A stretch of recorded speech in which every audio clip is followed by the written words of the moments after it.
ایک مرتبہ اس سے درود شریف پڑھ لیں۔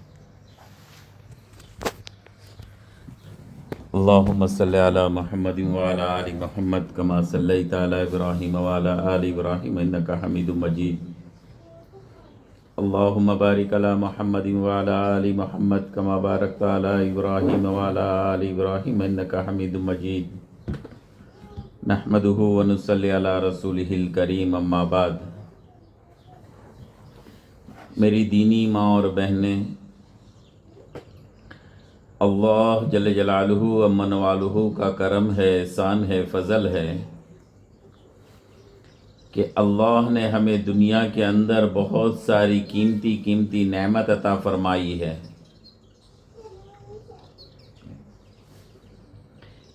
اللہ نے انسان بنایا، ایمان والا بنایا، حضور پاک صلی اللہ علیہ وسلم کی امت میں پیدا فرمایا۔ یہ ساری قیمتی چیزیں اللہ نے ہمیں تمہیں عطا فرمائی ہے کہ ایک بھی ایمان والا دنیا کے اندر رہیں گا، اللہ دنیا کے نظام کو چلاتے رہیں گے، اور یہ رائی کے دانے کے برابر بھی ایمان کو دنیا سے لے کر جائیں گے، اللہ دنیا سے 10 گنی بڑی جنت عطا فرمائیں گے۔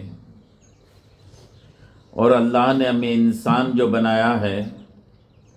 اس لیے کہ اللہ نے ہمیں اس کائنات کے اندر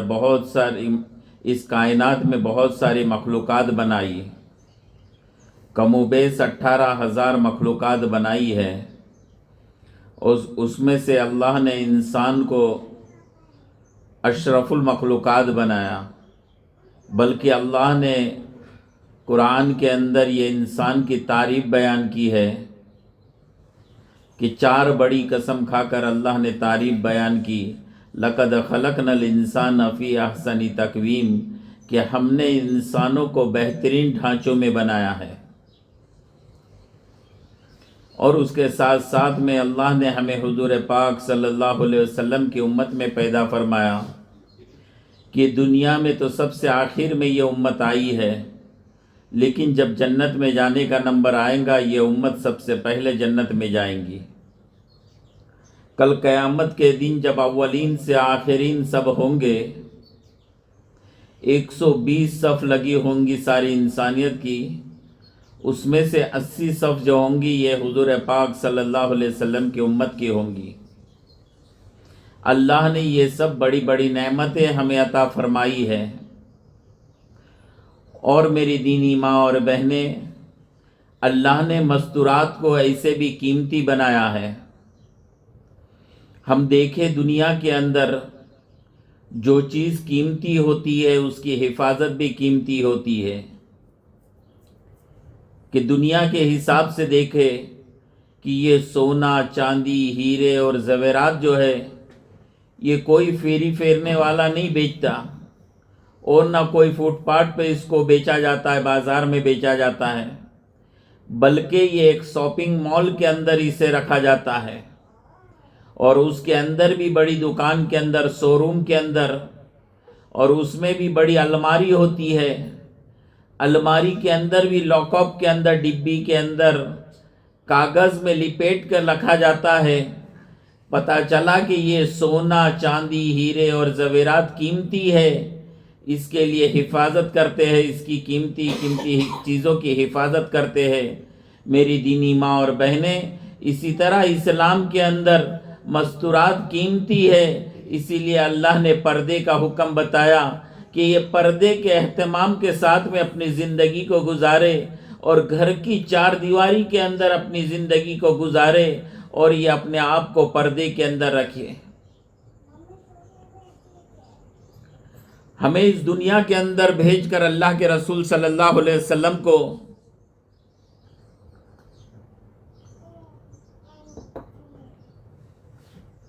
ایک نمونہ دے کر بھیجے ہے کہ ہماری زندگی گزارنے کا طریقہ ہم دیکھیں کہ میرے نبی صلی اللہ علیہ وسلم نے کیسی زندگی گزاری ہے۔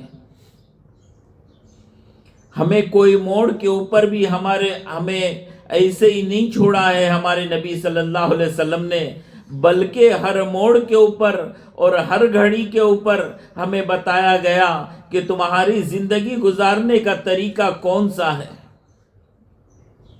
صبح سے لے کے شام تک کا، شام سے لے کے صبح تک کا، سر کے بال سے لے کر پیر کے ناخن تک کا، پیدائش سے لے کر موت تک کا ہماری زندگی گزارنے کا طریقہ ہمیں نبی صلی اللہ علیہ وسلم نے ہمیں بتایا ہے کہ تم اپنے گھر کے اندر زندگی گزارو تو کس طریقے سے گزارو، اپنے ماں باپ کے ساتھ میں کیسی زندگی گزارنی ہے، اپنے بھائی بہن کے ساتھ میں کیسا رہنا ہے، اپنے اڑوس پڑوس کے ساتھ میں کیسا رہنا ہے، میرے گھرانو زندگی کیسی ہونی چاہیے، جب میں بڑی ہو جاؤں اور میں جب سسرال میں جاؤں تو وہاں پر اپنے شوہر کے ساتھ میں کیسے رہنا ہے، اپنے ساس اور ننند کے ساتھ میں کیسے رہنا ہے، سسرال میں جا کر کیسے مینیج کرنا ہے سب کچھ، یہ سب ہمارے نبی صلی اللہ علیہ وسلم نے ہمیں تعلیم دی ہے کہ تمہاری زندگی گزارنے کا طریقہ ایسا ہے کہ تم اپنی زندگی کو اس طریقے سے گزارو گے، اللہ دنیا کے اندر کامیاب کر دیں گے اور آخرت کی لامحدود زندگی اللہ وہاں پر بھی تمہیں کامیاب کر دیں گے۔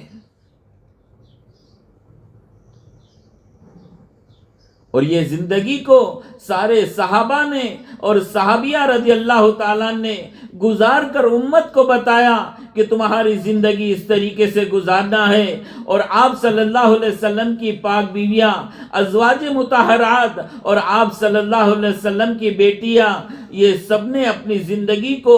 ایک عمل کے طور کے اوپر کر کے بتایا، اور قیامت تک کے آنے والے ایک ایک انسان کو سبق کے طور کے اوپر، نمونہ کے طور کے اوپر بتا دیا کہ تمہاری زندگی اس طریقے سے گزارو گے، اللہ دنیا کے اندر کامیاب کر دیں گے، اور ہمیشہ کی زندگی جو لامحدود زندگی ہے کبھی ختم نہیں ہوگی، وہ زندگی کے اندر بھی اللہ تمہیں ہمیشہ کے واسطے کامیاب کر دیں گے۔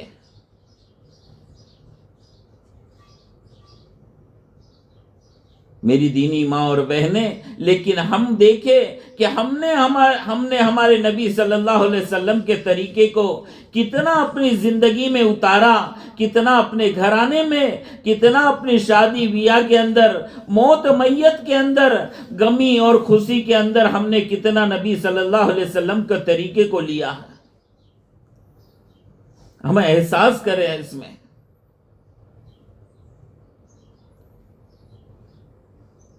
اللہ کے رسول صلی اللہ علیہ وسلم کی پاک بیویوں میں سے حضرت عائشہ رضی اللہ تعالیٰ عنہ ام المومنین، جو ہم سب کی ماں کہلاتی ہے، جو 9 سال اللہ کے رسول صلی اللہ علیہ وسلم کی نکاح کے اندر تھی، اور ایسی زندگی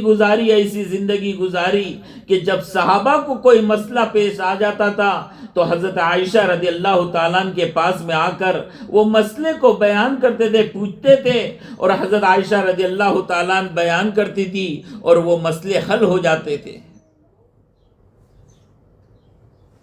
اللہ ہم سب کے طرف سے ان کو جزائے خیر عطا فرمائے کہ انہوں نے کتنے مسئلے کو بتایا، اور یہ امت کو آسانی ہو گئی۔ اگر وہ بیان نہ کرتی تو آج یہ امت نہ جانے کتنے مسائل میں الجھ جاتی ہے۔ انہوں نے پوری زندگی کو قربانی پہ ڈالا اور پوری زندگی مجاہدے کے اوپر اٹھائے، اپنی خواہشات اور اپنی نفسانیت کو دبا کر، اور یہ امت کی آسانی کے واسطے ایک ایک عمل کر کے بتایا، اور آج امت کو آسانی دے کر گئے۔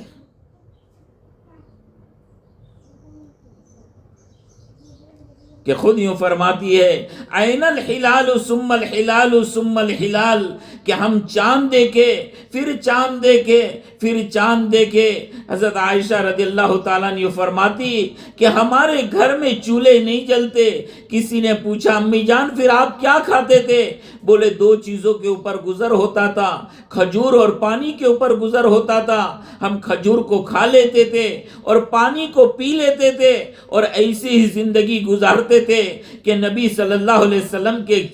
سارے گھرانے کے اندر چولہے نہیں جلے تھے۔ آپ نے ایسی زندگی کو گزارا ہے۔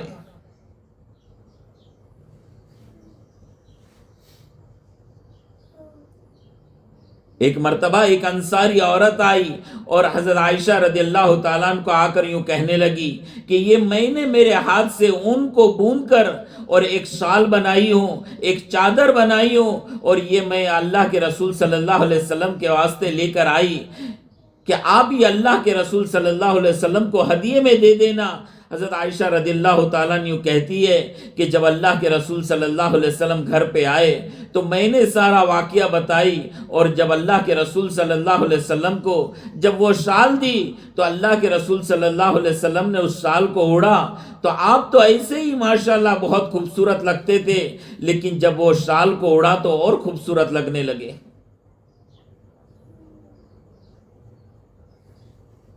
آپ صلی اللہ علیہ وسلم جب وہ شال اوڑھ کر جب مسجد نبوی میں گئے، سارے صحابہ آپ کو دیکھ کر خوش ہونے لگ گئے، لیکن کچھ دن کے بعد میں ایک بدو صحابی، دیہات کے رہنے والے ایک صحابی آئے اور کچھ مسئلہ پوچھنے لگے اللہ کے رسول صلی اللہ علیہ وسلم کو، اور آپ نے اس مسئلے کا جواب دیا۔ جب وہ اٹھ کر جانے لگے تو انہوں نے اللہ کے رسول صلی اللہ علیہ وسلم سے کہا، اے اللہ کے رسول صلی اللہ علیہ وسلم، یہ آپ نے جو شال اوڑھی ہے یہ مجھے بہت اچھی لگی، یہ مجھے دے دو۔ اللہ کے رسول صلی اللہ علیہ وسلم نے فوراً اتار کر دے دی۔ سارے صحابہ کو غم بھی ہونے لگا کہ آپ صلی اللہ علیہ وسلم بڑی خوشی سے وہ اوڑھتے تھے، لیکن جب آپ صلی اللہ علیہ وسلم مکان پر آئے ہیں،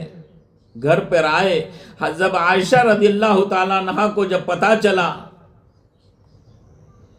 تو حضرت عائشہ رضی اللہ تعالیٰ عنہ بڑی ناراض ہوئی کہ آپ کو بڑی خوشی ہوتی تھی جب وہ شال اوڑھتے تھے، لیکن حضرت عائشہ رضی اللہ تعالیٰ عنہ کہتی ہے کہ میں نے تھوڑے تھوڑے پیسے جمع کرنے لگی، اور پیسے جمع کر کر وہ انصاری خاتون جو جس نے وہ شال کو بنائی ان کو پہلے پورا واقعہ بتایا کہ ایسا ایسا ہوا ہے، اور میں نے وہ پیسہ دی اور یوں کہا کہ ایک اون واپس سے خرید کر لا کر اور یہ شال کو بنا دے، تو وہ انصاری خاتون وہ شال کو بنانے لگی۔ ابھی تو آدھی شال بنی تھی کہ اللہ کے رسول صلی اللہ علیہ وسلم اس دنیا سے رخصت فرما گئے۔ میری دینی ماں اور بہنیں، وہ حضرت عائشہ رضی اللہ تعالیٰ عنہ کی ارمانیں اور ان کی اندر کی خواہش ہمیشہ کے واسطے ادھوری رہ گئی۔ ایسے تو کئی واقعات ہیں ان کے کہ انہوں نے اس امت کے خاطر اور قیامت تک کے آنے والی جتنی مستورات ہیں یہ سب ان کے طریقے کے اوپر زندگی کو گزاریں گے، اس لیے انہوں نے قربانی دی ہے کہ خود یوں فرماتی ہے کہ اللہ کے رسول صلی اللہ علیہ وسلم کے وصال کے بعد میں کئی سال کے بعد میں ہمارے گھر کے اوپر کچھ مہمان آ گئے، اور جب مہمان کے ساتھ میں کھانے بیٹھ گئی اور کھاتے کھاتے 2-4 لقمے زیادہ کھا لی، مہمان تو چلے گئے لیکن میں گھر کے کونے میں بیٹھ کر کپڑا ایک چہرے پہ ڈال دی اور اپنے آپ کو تانے مارتی تھی، اپنے آپ کو تانے دیتی تھی، اے عائشہ اس دنیا میں تو کھانے کے لیے پیدا ہوئی، اگر کھانا شرافت ہوتی، اگر کھانا عزت ہوتی تو اللہ اپنے محبوب کو جنت سے کھانا کھلواتے، اللہ اپنے محبوب کے لیے جنت سے دسترخوان کو اترواتے، لیکن اے عائشہ اس دنیا میں تو کھانے کے لیے پیدا ہوئی۔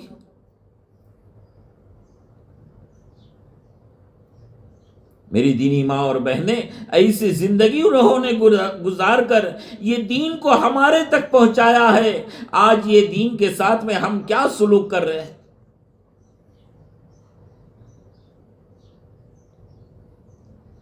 ایسے حالات کے اندر آپ نے قربانی دی ہے۔ حضرت عائشہ رضی اللہ تعالیٰ عنہ خود یوں فرماتی ہے کہ اللہ کے رسول صلی اللہ علیہ وسلم کا جب آخری موقع تھا اور آپ میرے گھر کے اندر آرام کر رہے تھے،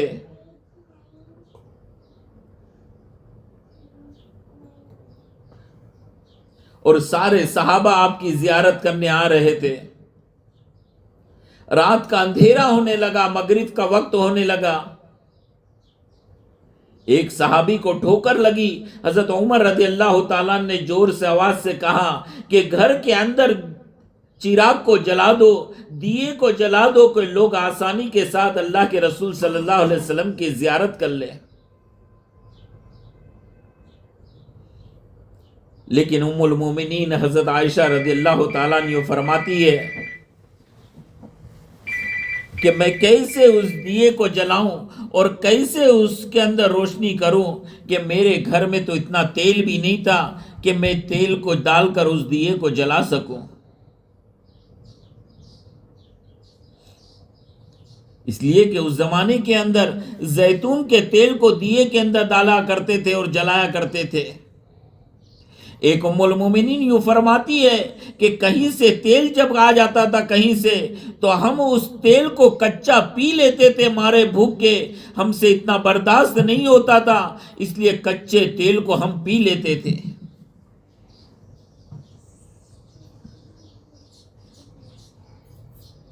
لیکن حضرت عائشہ رضی اللہ تعالیٰ عنہ فرماتی ہے کہ میں نے پڑوس سے ادھار تیل منگوائی اور دیے کو صاف کری اور چراغ کے اندر ڈال کر جب جلائی ہے، چراغ کو جلائی ہے، دیا جب جلا ہے تو یوں فرماتی ہے اس دن پہلا دن تھا میرے گھر کے اندر روشنی ہوئی ہے۔ جس دن میری زندگی کا دیا بجھ رہا تھا، یعنی اللہ کے رسول صلی اللہ علیہ وسلم اس دنیا سے رخصت ہو رہے تھے، اس دن پہلا دن تھا میرے گھر کے اندر روشنی ہوئی ہے۔ حالانکہ 9 سال کی زندگی آپ نے ایسی ہی زندگی گزاری ہے کہ اللہ نے کیا مقام دیا تھا ان کو کہ جن کے اوپر اللہ کا سلام آتا ہو ان کے گھر کا حال ایسا ہے۔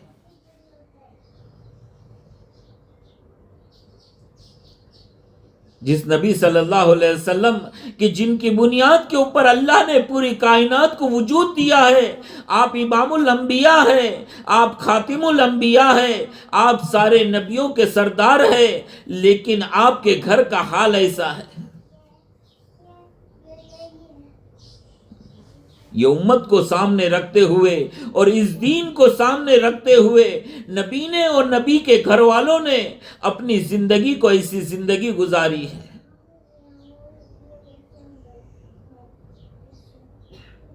میری دینی ماں اور بہنیں، ہمیں بھی چاہیے کہ ہم بھی اپنی زندگی کو سادگی کے ساتھ میں رکھیں، سادگی کے ساتھ میں اپنی زندگی کو گزارنے والی بنیں۔ میرے گھرانے میں، میری زندگی میں، ہمارے یہاں شادی بیاہ موت میت کے اندر ہر وقت دیکھے کہ اس کے اندر میرے نبی صلی اللہ علیہ وسلم کا طریقہ کیا تھا، اللہ نے کیا حکم دیا ہے اور میرے پیارے نبی صلی اللہ علیہ وسلم نے اس حکم کو کیسے ادا کیا۔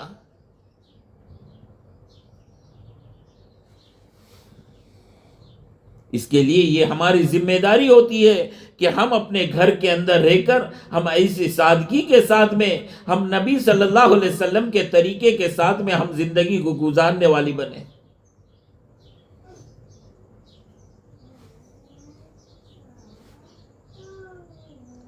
اور اس کے ساتھ ساتھ میں میری دینی ماں اور بہنیں، ہم اپنے بچوں کی صحیح تربیت کرنے والی بنیں۔ اسی لیے کہا جاتا ہے کہ ماں کا گود بچے کا پہلا مدرسہ ہے، جیسے ماں کی گود میں تعلیم لیں گا یہ بڑا ہو کر ویسی زندگی کو گزارنے والا بنے گا۔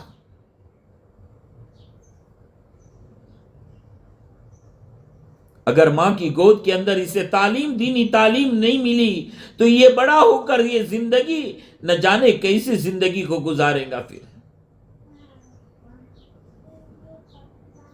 اس لیے دیکھیں کہ جتنے اولیاء اللہ آئے، جتنے کتب اور ابدال آئے اور جتنے ولی اللہ آئے، یہ سب اپنی ماں کی محنت کے اوپر اور ماں کی تربیت کے اوپر اور ماں کی خدمت کے اوپر اللہ نے ان کے گود سے ولایت کا تاج دیا ہے۔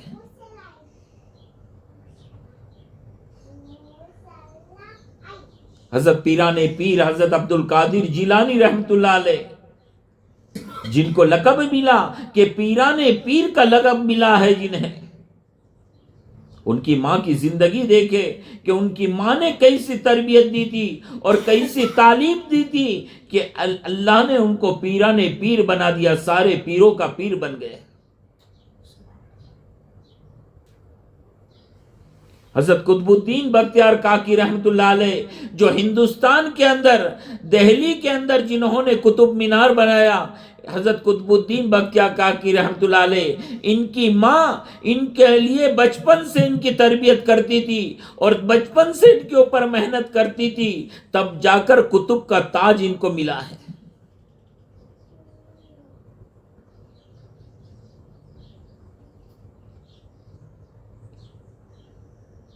یہ جماعت کا کام آج پوری دنیا کے اندر اللہ نے پھیلایا ہے۔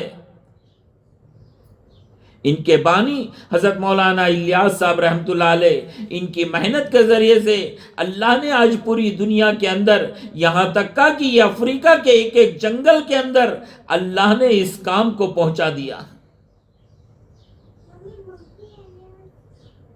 جب یہ چھوٹے تھے، 2 مہینے کے تھے، ان کی ماں یوں کہا کرتی تھی کہ میرے الیاس کے اندر سے صحابہ کی خوشبو آتی ہے۔ جب ماں ایسی تھی تو بچہ بھی ایسا ہوا بڑا ہو کر۔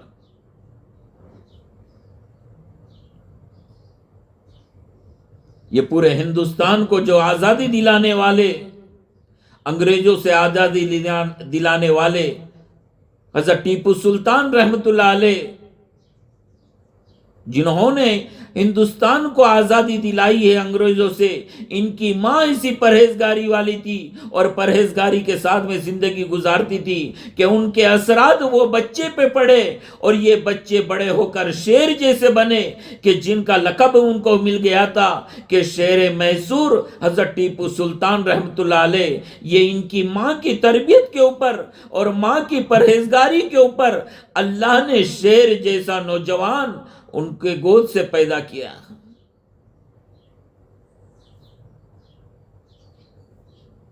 میری دینی ماں اور بہنیں، جب ماں پرہیزگاری والی ہوں گی، جب ماں سجدے کے اندر جائیں گی اور جب ماں نماز کی ادا کرنے والی بنیں گی اور تسبیحات کی پابندی کرنے والی بنیں گی، تو یہ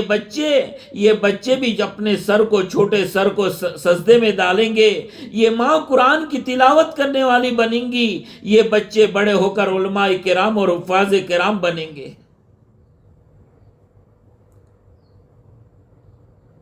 ماں کی زندگی کے اوپر ہوتے ہیں بچے کی زندگی،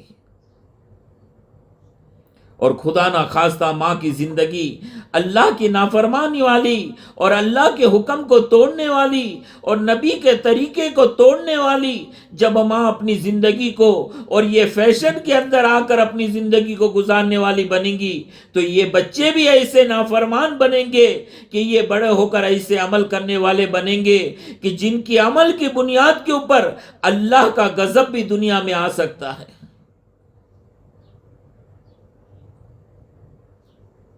اس لیے ہم یوں نہ سوچے کہ ہماری زندگی کے اوپر یہ پورا ہے، بلکہ ہم یوں سوچے کہ میرے عمل کی بنیاد کے اوپر یہ پورے دنیا کے اندر کا دار و مدار یہ میرے عمل کے اوپر ہوتا ہے۔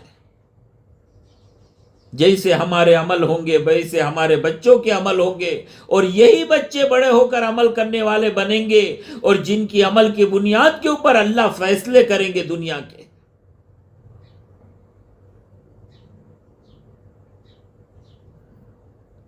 ہم اپنی زندگی کو تربیت والی، ہماری زندگی کو پرہیزگاری والی زندگی کرے کہ یہ دین یہ بڑی قربانی کے بعد میں ہمارے تک آیا ہے۔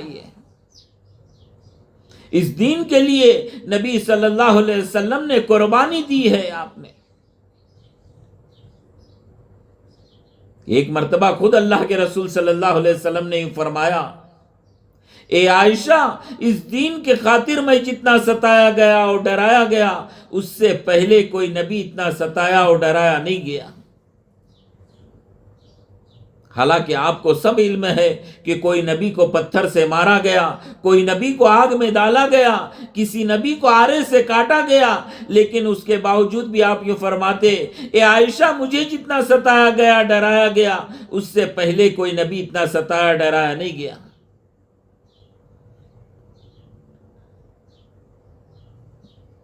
اس کے لیے میری دینی ماں اور بہنیں، ہم بھی یہ دین بڑی قربانی کے بعد میں آیا ہے، اس کے پیچھے آپ صلی اللہ علیہ وسلم کے گھرانے کی قربانی لگی ہے۔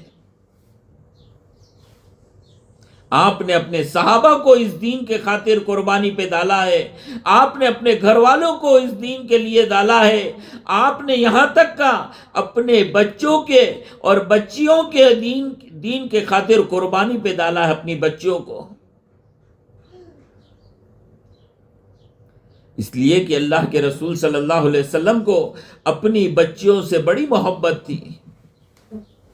اور ہر ایک کو ہوتا ہے کہ ہر ایک اپنی بچیوں سے محبت کرتا ہے۔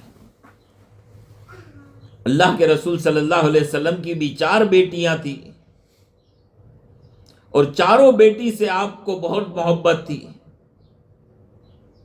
اور جو سب سے چھوٹی بیٹی ہوتی ہے اس سے زیادہ محبت ہوتی ہے، یہ فطری بات ہے۔ اور اللہ کے رسول صلی اللہ علیہ وسلم کو بھی اپنی اس چھوٹی بیٹی سے بڑی محبت تھی۔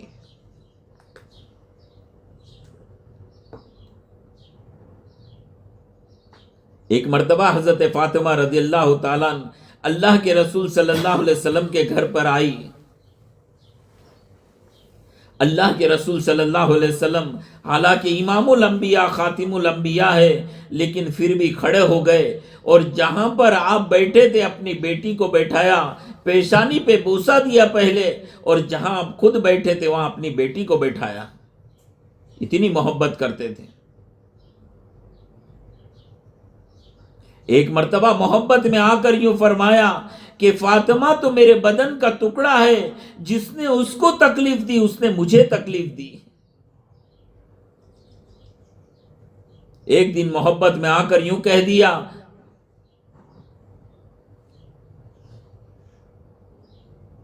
کہ جنت کے اندر اگر کوئی عورتوں کی سردارن ہوں گی تو حضرت فاطمہ رضی اللہ تعالیٰ نہ ہوں گی،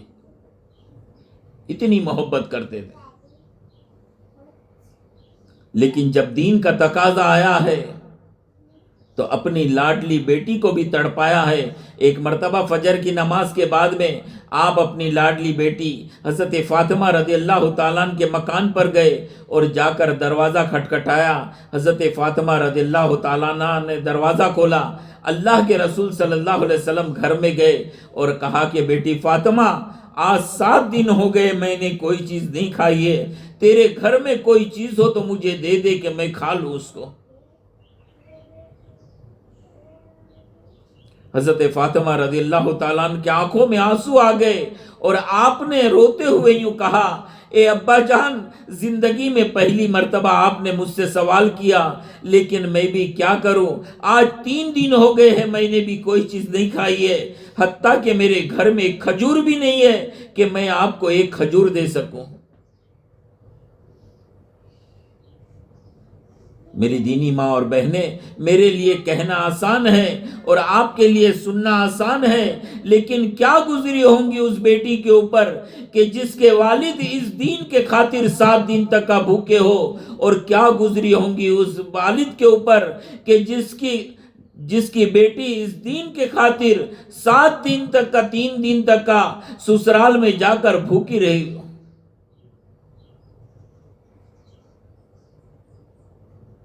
لیکن اللہ کے رسول صلی اللہ علیہ وسلم نے اپنے شفقت کا ہاتھ اپنی بیٹی کے سر پہ پھیرا اور یوں فرمایا کہ بیٹی فاطمہ،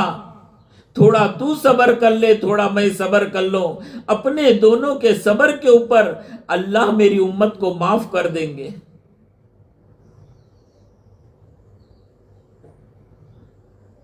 ایسے تو کئی مرتبہ اپنی بیٹی کو تسلی دے کر نبی صلی اللہ علیہ وسلم نے یہ دین کو آج ہم تک پہنچایا ہے۔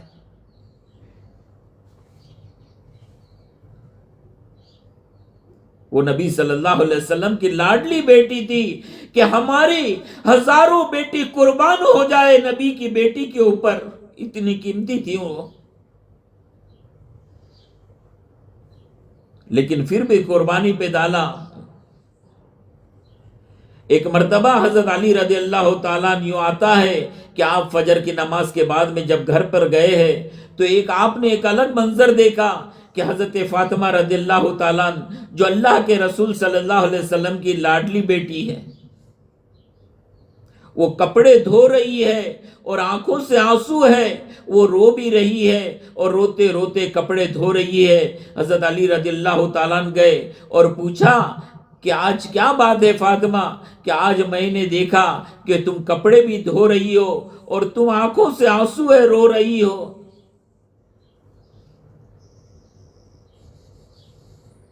حضرت فاطمہ رضی اللہ تعالیٰ عنہ نے اپنے شوہر سے یوں کہا کہ میرے شوہر، میرے علی،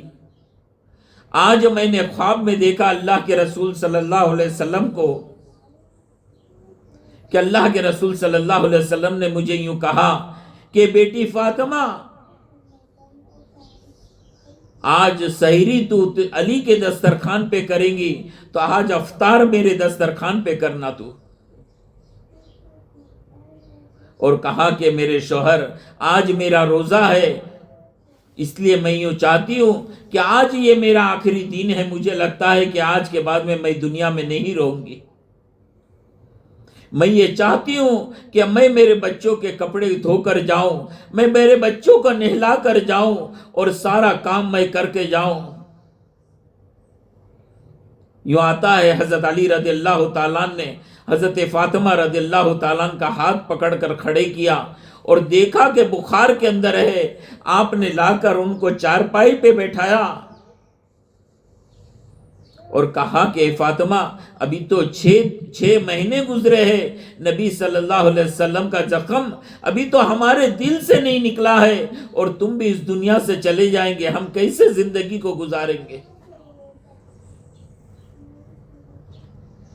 میری دینی ماں اور بہنیں، حضرت فاطمہ رضی اللہ تعالیٰ عنہ نے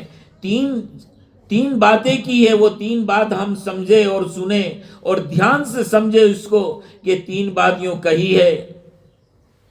کہ سب سے پہلی بات، اے میرے شوہر، میرے علی، جب سے میں آپ کے نکاح میں آئی ہوں تب سے لے کر آج تک کا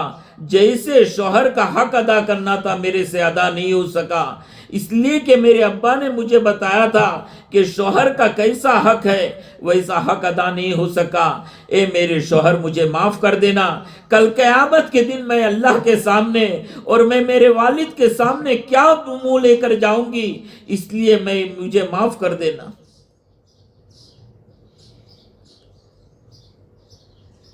اور دوسری بات یوں فرمائی کہ میرے شوہر، میرے علی، میرے انتقال کے بعد میں یہ میرے دونوں بچے چھوٹے ہیں، یہ اچھے برے کو نہیں جانتے،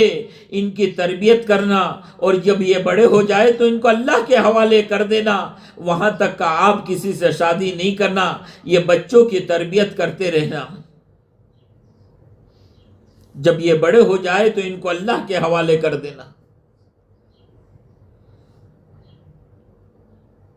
اور میری دینی ماں اور بہنیں، ہمارے نبی صلی اللہ علیہ وسلم کی لاڈلی بیٹی حضرت فاطمہ رضی اللہ تعالیٰ عنہ کی آخری بات یہ تھی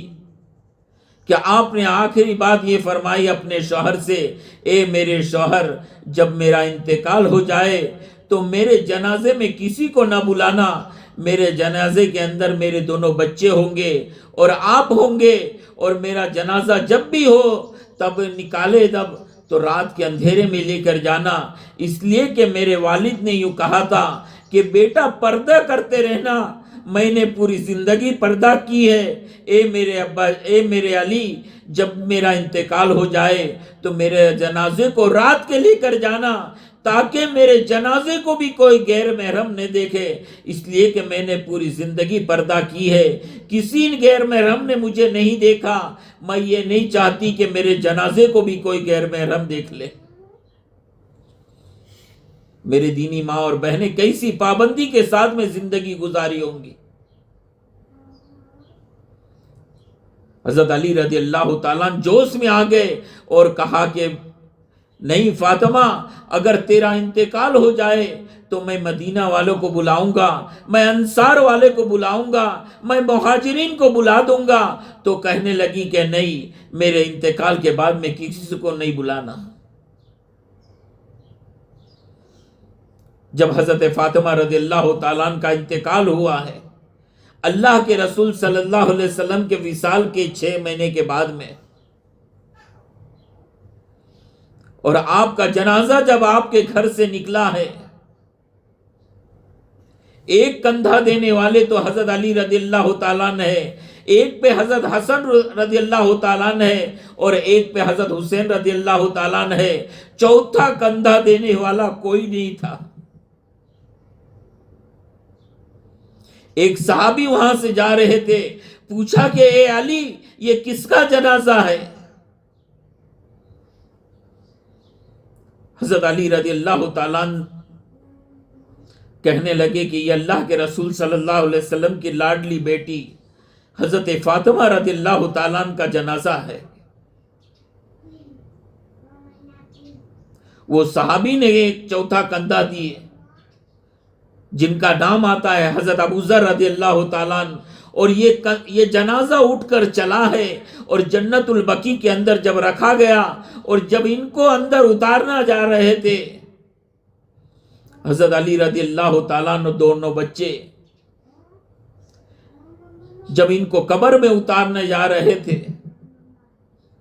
تو وہ صحابی سے برداشت نہیں ہوا اور وہ صحابی نے مخاطب ہو کر قبر سے یوں کہا، اے قبر تجھے پتا ہے تیرے اندر کون آ رہا ہے؟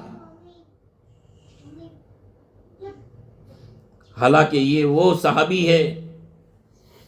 بڑے صحابی، لیکن برداشت نہیں ہوا کہ علی جیسے بہادر کے آنکھوں میں آنسو آ گئے۔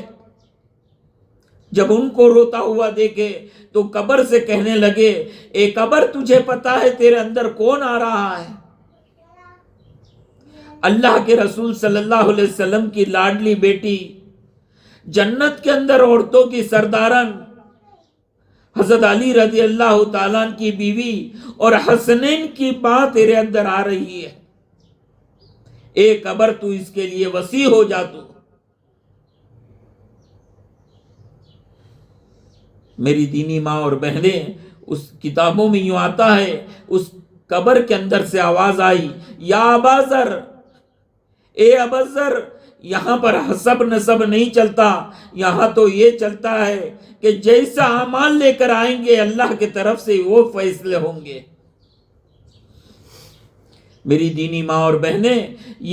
یہ آواز اور یہ جواب حضرت فاطمہ رضی اللہ تعالیٰ عنہ کے واسطے نہیں آئے، وہ تو جنت کی عورتوں کی سردارن تھی اور وہ جنت کی خاتون تھی کہ جن کے بارے میں ساری بصارت ہو گئی ہے، لیکن یہ تو آواز ہر ایک انسان کے واسطے آئی ہے کہ جیسے اعمال کر کے ہم جائیں گے ویسے فیصلے وہاں پر ہوں گے۔ انہوں نے تو ایسی زندگی گزار کر گئی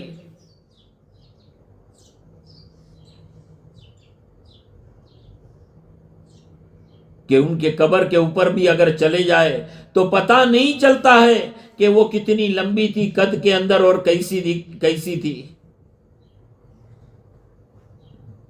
ایسی پابندی والی زندگی انہوں نے گزار کر گئی۔ اس کے لیے میری دینی ماں اور بہنیں، ہمیں چاہیے کہ ہم اپنی زندگی کو پرہیزگاری والی کریں۔ اور چوتھی بات ہے کہ اپنے شوہر کی اطاعت کے ساتھ میں اپنی زندگی کو گزارے، کہ میرا شوہر جس بات سے راضی ہوتا ہے، جو بات صحیح ہے ویسا ہم کرنے والے بنے، اور جس سے ناراض ہوتا ہے اس سے ہم پرہیز کرنے والے بنے۔ اس لیے کہ ایک مرتبہ اللہ کے رسول صلی اللہ علیہ وسلم بیٹھے ہوئے تھے اور ایک آپ کے پاس میں صحابہ بیٹھے ہوئے تھے، اور ایک اونٹ آیا اور آپ کے پاس میں آ کر سجدے میں گر گیا۔ صحابہ کہنے لگے، اے اللہ کے رسول صلی اللہ علیہ وسلم، یہ تو جانور ہے، یہ اونٹ ہے، یہ آپ کو سجدہ کرتا، اگر آپ حکم کر دو تو ہم بھی آپ کو سجدہ کریں۔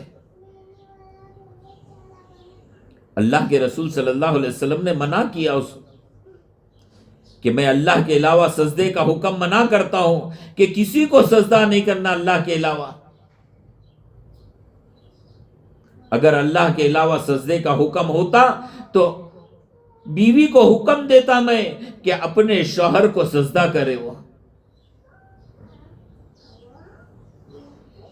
ایک مرتبہ اللہ کے رسول صلی اللہ علیہ وسلم نے یوں فرمایا، جس کا مفہوم ہے کہ کسی عورت کا انتقال ہو جائے اور اس کے انتقال کے بعد میں اس کے شوہر صرف یوں کہے کہ یہ میری بیوی بہت اچھی تھی، بس اتنا کہنا ہے، وہ عورت بغیر حساب کتاب کے جنت میں جائیں گی۔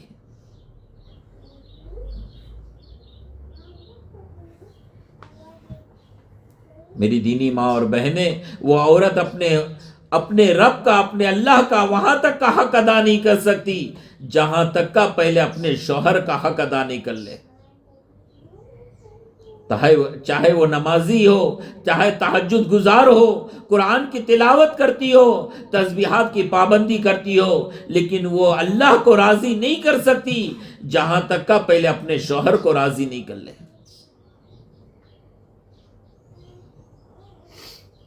کہ جس چیز سے میرا شوہر مجھ سے راضی ہوتا ہے وہ کام ہم کرنے والے بنے۔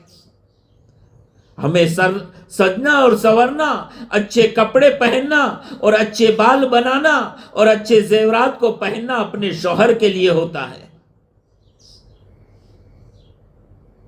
کہ بلکہ ہم یوں نہ سوچے کہ ہم کہیں شادی میں جائے، کہیں پارٹی کے اندر جائے، کہیں شاپنگ کے اندر جائے تو ہم اچھے کپڑے پہن کر اور اچھے بن سور کر ہم جائے اور اپنے شوہر کے سامنے ایسے ہی رہے خالی۔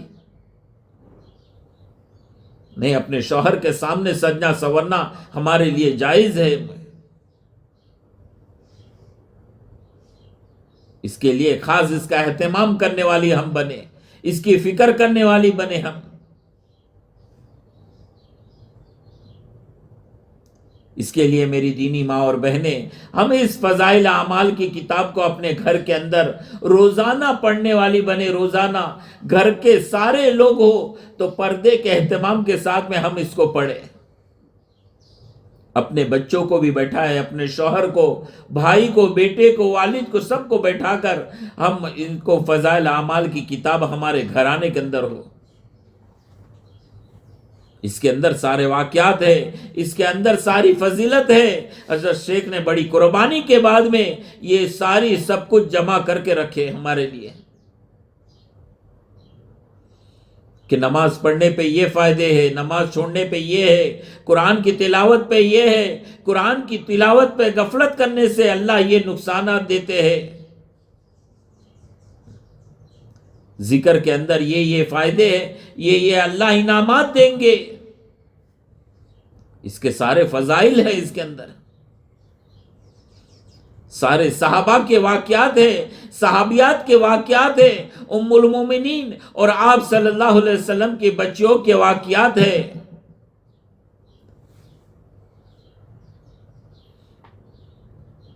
انہوں نے کیسی قربانی دی تھی اور کیسی فکر کی تھی، ابھی وقت نہیں ہے ورنہ بتائیں کہ وہ صحابیہ نے کیسی کیسی قربانی دی ہے،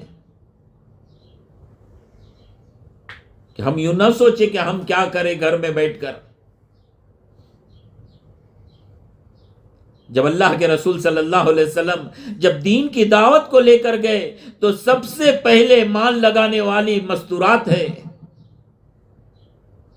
سب سے پہلے قربانی دینے والی مستورات ہے، سب سے پہلے اسلام کے اندر شہادت مستورات کی ہوئی ہے۔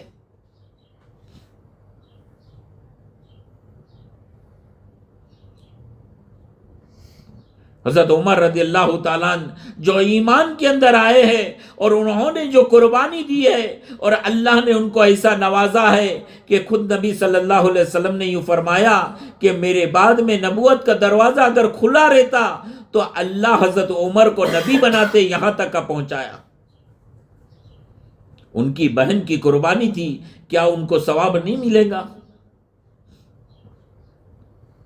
حضرت عثمان رضی اللہ تعالیٰ عنہ کو جب ایمان کی دعوت دینے والے اور ایمان کے اندر جب عثمان رضی اللہ تعالیٰ عنہ ایمان میں داخل ہوئے ہیں تو ان کی خالہ کی دعوت کے اوپر آئے ہیں۔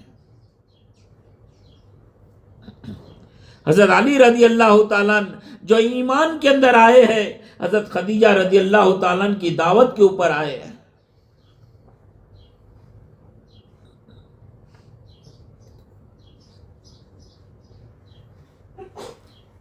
کہ ابو جہل کے بیٹے حضرت اکرمہ رضی اللہ تعالیٰ عنہ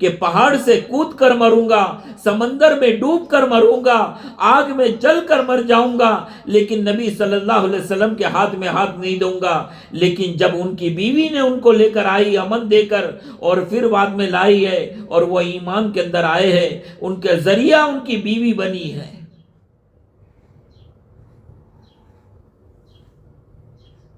ایسے کئی واقعات ہیں کہ کئی صحابی اپنے یہ مستورات کے ذریعے سے ایمان کے اندر آئے ہیں۔ تو ہم یوں نہ سوچے کہ ہم کیا کر سکتے گھر میں بیٹھے ہوئے،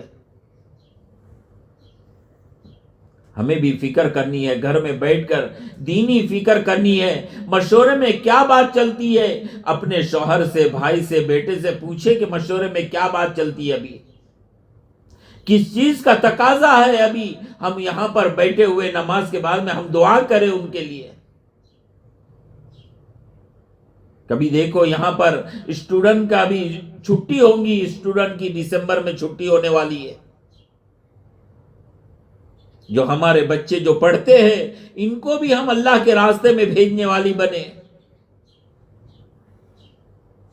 اپنے شوہر کی تشکیل کرے ہم کہ تم بھی اللہ کے راستے میں جاؤ۔ اپنے والد، اپنے بھائی کی تشکیل کرے، اپنے بیٹے کو سمجھائے کہ وہ ماں اپنے 4 بیٹے کو اللہ کے راستے میں بھیجی ہے، اور 4 بیٹے کی جب خبر آئی شہادت کی تو سجدے میں گر گئی اور اللہ کا شکر ادا کری، اور اللہ سے کہی ہے کہ اے اللہ تیرا شکر ہے کہ تو نے میرے 4 جوان بیٹے کو تیرے راستے میں قبول کر لیا۔ ایک ماں، ایک بوڑھی ماں کو اپنے جوان بیٹوں سے کتنی امیدیں رہتی ہے، لیکن وہ سجدے میں جا کر اللہ کے راستے اللہ سے مانگ رہی ہے، اور اللہ سے کہہ رہی ہے کہ اللہ تیرا شکر ہے کہ تو نے تیرے دین کی محنت کے لیے تو نے میرے جوان کو قبول کیا۔ ہم بھی اپنے بیٹے کو اللہ کے راستے میں بھیجے، تاکہ یہ اللہ کے راستے میں جائیں گے، یہ دینی ماحول کے اندر رہیں گے، یہ گھر کے 4 دیواری اللہ کے گھر کے اندر رہیں گے، اور یہ دین کے جذبات کو لے کر آئیں گے، اور دین کے دائی بن کر آئیں گے، اور دین کے اوپر محنت کرنے والے بنیں گے۔ اس کے اوپر ہمیں بھی ثواب ملتا رہے گا۔ اس کے لیے اپنے بچوں کی تشکیل کریں ان کو اندر، اور ہم اپنے گھر کے اندر رہیں گے تو ہم اپنے گھر کے اندر رہتے ہوئے کچھ عمل کرنے ہیں کہ نماز کی پابندی کرنی، کہ اول وقت کے اوپر ہم نماز کو پڑھنے والی بنے، اول ٹائم پہ 5 ٹائم ہم نماز پڑھنے والی بنے، اور تسبیحات کی پابندی کرے کہ صبح میں 3 تسبیحات کی پابندی، شام میں 3 تسبیحات کی پابندی، سبحان اللہ، الحمدللہ، ولا الہ الا اللہ، اللہ اکبر، درود شریف اور استغفار صبح میں 100 مرتبہ اور شام میں 100 مرتبہ ہم پڑھنے والی بنے۔ ہم گھر کا کام جو کرے، ہم کھانا بنائے تو اللہ کا ذکر کرتے کرتے، ہم جھاڑو مارے تو اللہ کا ذکر کرتے کرتے، ہم برتن دھوئے تو اللہ کا ذکر کرتے کرتے، ہم گھر کے سارے کام کرے تو اللہ کا ذکر کرتے کرے، کہ اللہ انشاءاللہ ہمارے گھرانے کے اندر برکت دیں گے انشاءاللہ۔ ہم ان کی فکر کرنے والی بنے۔ کھانا بنائے تو اللہ کا ذکر کرتے کہ اللہ یہ کھانے کے اندر انشاءاللہ نورانیت دیں گے انشاءاللہ۔ ہم ان کی فکر کریں، اس کے لیے روزانہ ہم وقت نکال کر فضائل اعمال کی کتاب کو ہم پڑھیں، اس کے اندر ساری فضیلت اللہ نے اس میں رکھی ہوئی ہے حدیثوں کے اندر، اس کی پابندی کرنے والی بنے۔ ہم روزانہ وقت نکال کر ہم پھر قرآن کی تلاوت کریں۔ جو ماں بہن اگر پڑھتی ہے قرآن تو روزانہ کم سے کم 1 پارہ تو روزانہ قرآن کی تلاوت کرے۔ ہم یوں نہ سوچے کہ خالی رمضان کے اندر نکلیں گا یہ الماری میں سے، لیکن روزانہ 1 پارہ ہم روزانہ قرآن کی تلاوت کریں۔ اور جو بہن کو قرآن پڑھنا نہیں آتا ہے تو ایک پارہ پڑھنے میں جتنا وقت لگتا ہے 1 گھنٹے کا وقت، پونا گھنٹہ، تو روزانہ اتنا وقت ہم سیکھنے کے اندر لگائے، روزانہ وقت نکالے ان کو سیکھنے کے لیے، اور قرآن کو سیکھے ہم دنیا کی ساری چیز ہم سیکھ لیتے ہیں، یہ قرآن اللہ کی کتاب ہے، اس کو ہم سیکھ کر اس کی تلاوت کرنے والی بنے ہم۔ اور آخری چیز کہ ہم پورے 24 گھنٹے میں سے کچھ وقت نکال کر اللہ سے دعائیں کریں۔ دیکھو ٹائم تو کسی کو نہیں ملتا ہے، لیکن ٹائم کو نکالنا پڑتا ہے، کم سے کم اپنے موبائل میں سے ٹائم نکالے کہ میں میرے موبائل کے شیڈیول کے اندر سے تھوڑا ٹائم نکال کر میں اللہ سے دعائیں مانگنے والی بنوں، اللہ سے دعا کرنے والے بنے، اپنے لیے کرے، اپنے شوہر کے لیے، بچے کے لیے، اپنے والد اور والدہ کے لیے کرے، اپنے رشتہ دار اور پوری امت کے لیے دعا کرنے والی ہم بنے۔ ہم گھر میں بیٹھ کر کم سے کم کچھ وقت نکال کر روزانہ دعائیں کا اہتمام کریں کہ یہ موبائل جو ہے یہ ہماری زندگی کو برباد کرنے والا ہے۔ آج ہمارے بچوں کو ہم دے رہے ہیں، ہمارے بچوں کو بچپن سے عادت دلا رہے ہیں، اس سے پرہیز کریں، اپنے بچوں کو پرہیز کروائیں، اس کی فکر ہم کرنے والی بنے، اور ہم پابندی کے ساتھ میں ہم دعاؤں کا اہتمام کرنے والی بنے، اور پھر یہ سب چیز کو سیکھنے کے واسطے ہم اللہ کے راستے میں جائیں۔ اس لیے مستورات کو ترتیب ہوتی ہے کہ اپنے محرم کے ساتھ میں، اپنے شوہر کے ساتھ میں، اپنے بھائی ہو، والد ہو، بیٹے کے ساتھ میں ہم 3 دن اللہ کے راستے میں جائیں۔ یہ 3 دن اللہ کے راستے میں ہم جا کر یہ دین کی بات کو اپنے اندر اتارنے کے واسطے ہم اللہ کے راستے میں جائیں۔ ہر تیسرے مہینے ہم 3 دن اللہ کے راستے میں جائے، اپنے شوہر کو یاد دلائے، وہ تو کام کے اندر مشغول رہتے ہیں، دین کے تقاضے میں مشغول رہتے ہیں، تو ہم ان کو یاد دلائے کہ اپنا تیسرا مہینہ آ گیا ہے، اب مسجد کے اندر تقاضا رکھو کہ 3 دن کی جماعت اللہ کے راستے میں جائیں گی، اس کے لیے ان کو تیار کروائے، اور ہر تیسرے مہینے ہم اللہ کے راستے میں جانے والی بنے۔ جب 2-3 مرتبہ لگ جائے تو اپنے محرم کے ساتھ میں 10 دن کے لیے اللہ کے راستے میں جائے۔ سال میں 1 مرتبہ 10 دن لگانا ہماری ذمہ داری ہے یہ،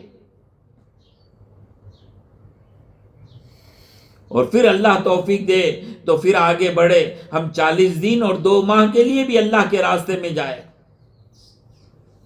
تو اب دعا ہو جائیں گی۔ دعا کے بعد میں ہم تشکیل کرے، اس کے اندر جو ماں بہن لکھنے والی ہے تو وہ تشکیل کرے، اپنے محرم کا نام لکھے، 3 دن کے لیے سب سے پہلے لکھائے، اور پھر 10 دن کے لیے بھی ارادہ کرے، اور پھر جو اسٹوڈنٹ کی جماعت جانے والی ہے اس کے لیے بھی، اور مردوں کی جماعت جو دسمبر کے اندر جانے والی ہے اس کے اندر بھی ہم کریں کہ کتنے لوگ نے ارادہ کیے ہیں وہ ہمارے گھرانے سے یہ اللہ کے راستے میں جائیں گے، اور ان کے اوپر یہ وہاں پر جانے کے بعد میں جو محنت کریں گے اور وہ محنت پہ جو ثواب ملے گا بھیجنے والے کو، وہ ثواب گھر پہ بیٹھے بیٹھے ملے گا انشاءاللہ۔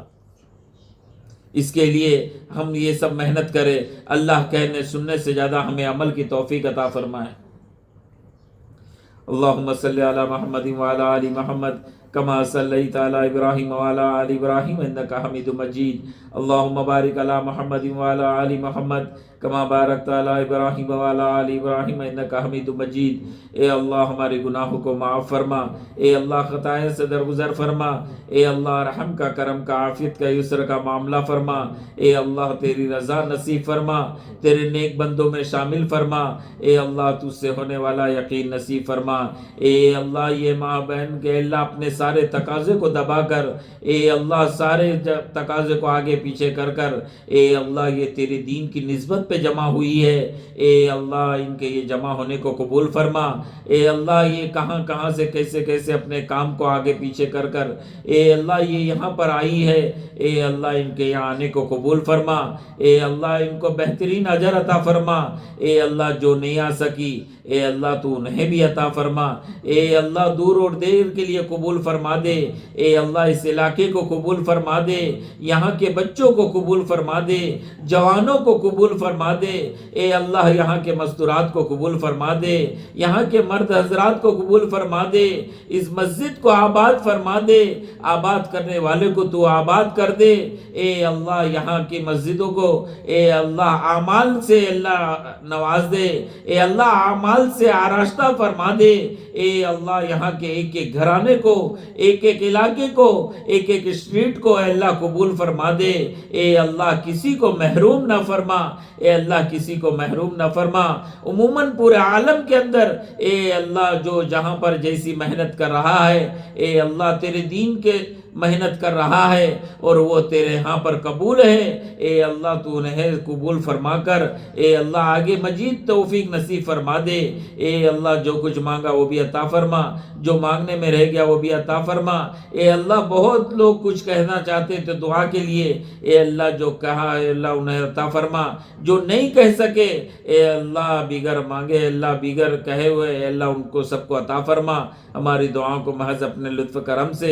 جناب محمد رسول اللہ صلی اللہ علیہ وسلم کے صدقے طفیل میں قبول فرما۔ اے اللہ یہاں پر جو مجمع میں اے اللہ ہر ایک کی جائز تمنا اور مرادیں ہے اے اللہ تو انہیں پوری فرما دے۔ اے اللہ ہماری تمنائیں اور ہماری مرادیں اے اللہ ہم سے بہتر آپ جانتے ہیں۔ اے اللہ جو ہمارے لیے خیر کی چیز ہے وہ عطا فرما، جو شر کی چیز ہے اے اللہ وہ عطا تو کیا بلکہ اس کا ارادہ بھی ہمارے اندر سے نکال دے۔ ہماری دعاؤں کو محض اپنے لطف کرم سے جناب محمد رسول اللہ صلی اللہ علیہ وسلم کے صدقے طفیل میں قبول فرما۔ یا ربی صلی وسلم دائما ابدا علی حبیبک خیر خلق کلہم۔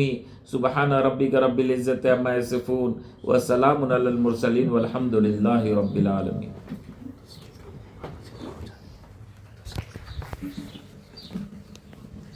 ابھی تشکیل کر لے، تشکیل کے بعد میں جو نام آ جائیں گے